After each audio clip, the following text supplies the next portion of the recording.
कल जो 5 साल पहले केस लगाया गया था विधायकों की खरीद फरोख्त को लेकर वो बंद कर दिया गया है, बिना आधार का केस था। किस तरह देखते हैं, क्योंकि अशोक गहलोत कार्यकाल के दौरान सरकार गिराने को लेकर विधायकों की खरीद फरोख्त को लेकर केस लगाया गया। देखिए, पूर्ववर्ती कांग्रेस सरकार के समय और इससे पहले के भी अनेक उदाहरण ऐसे देखने को मिले हैं जो कांग्रेस ने सत्ता का दुरुपयोग करके संवैधानिक संस्थाओं को गलत तरीके से उन्होंने प्रभाव में लेकर के उनको मिसयूज किया है।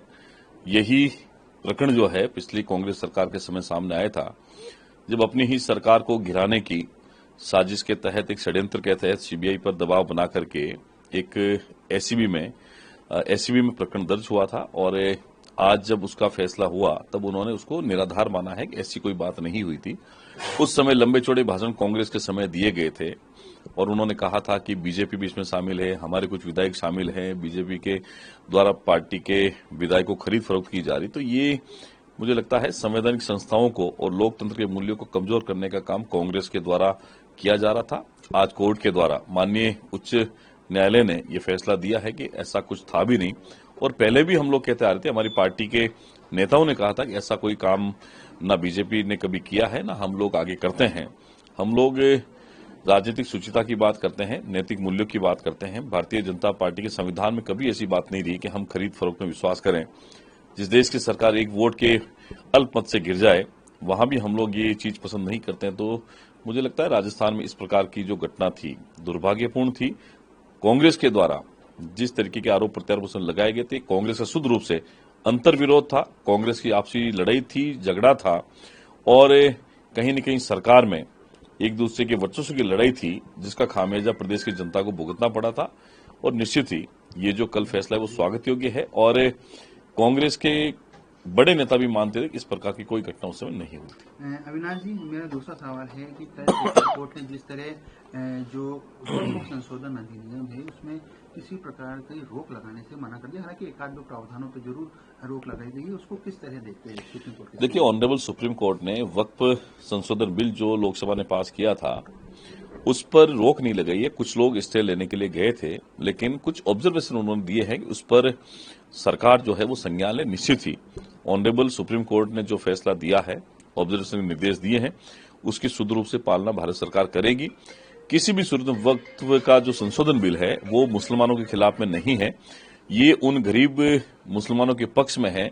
कुछ लोगों ने, चंद लोगों ने जब इस वक्फ की प्रॉपर्टी पर कब्जा कर लिया और उसका फायदा आम गरीब मुसलमानों को नहीं मिलता था, उन गरीब मुसलमानों को फायदा देने के लिए और बड़े लोगों के चंगुल से वक्फ की प्रॉपर्टी को मुक्त कराने के लिए सामान्य सा एक संशोधन बिल लाया गया था, जिसको कांग्रेस ने, अन्य विपक्षी दलों ने गलत तरीके से प्रचारित किया था।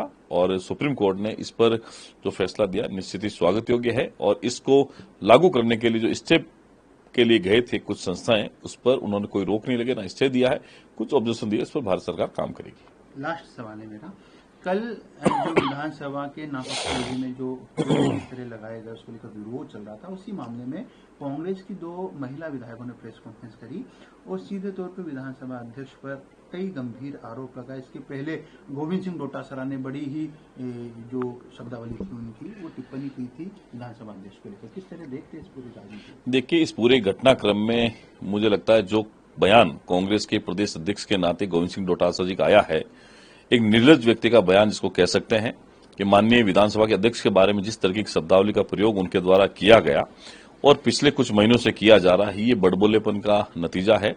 ये बयानवीर हैं। माननीय अध्यक्ष जी की फटकार के कारण से अभी तक वो सदन के अंदर भी नहीं आ पाए हैं, इतनी हिम्मत भी नहीं है डोटासरा जी के अंदर। और उन्होंने तो विधानसभा अध्यक्ष के खिलाफ अविश्वास प्रस्ताव लाने का भी ऐलान किया है। तो देखते हैं कि सच और झूठ के बीच में जो फैसला है वो भी हो जाएगा। लेकिन डोटासरा जी को इस प्रकार के बयान देने से पहले अपने गिरेबान में झांकना चाहिए। कैमरे जो लगे हैं विधानसभा के अंदर, ये सबकी जो हमारा उच्च सदन है, पवित्र सदन है, इसके सार्वजनिक जो भी बात होती है, जो भी बात हम रखते हैं, वो जनता के बीच में आए।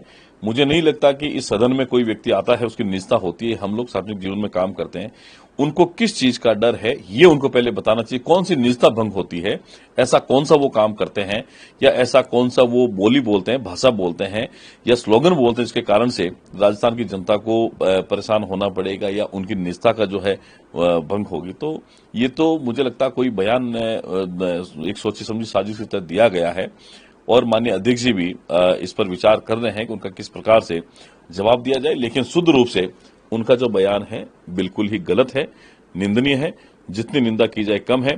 चरित्र हनन का और नारी शक्ति का अपमान करने में कांग्रेस हमेशा अव्वल रही है, अग्रणी रही है। इस प्रकार का बयान देकर के उन्होंने फिर से साबित कर दिया है कि वो लोकतंत्र में विश्वास नहीं करती है और व्यक्तिगत विचार के बजाय व्यक्तिगत लड़ाई में वो ज्यादा आगे हैं। तो ये कतई लोकतंत्र के लिए ठीक नहीं है।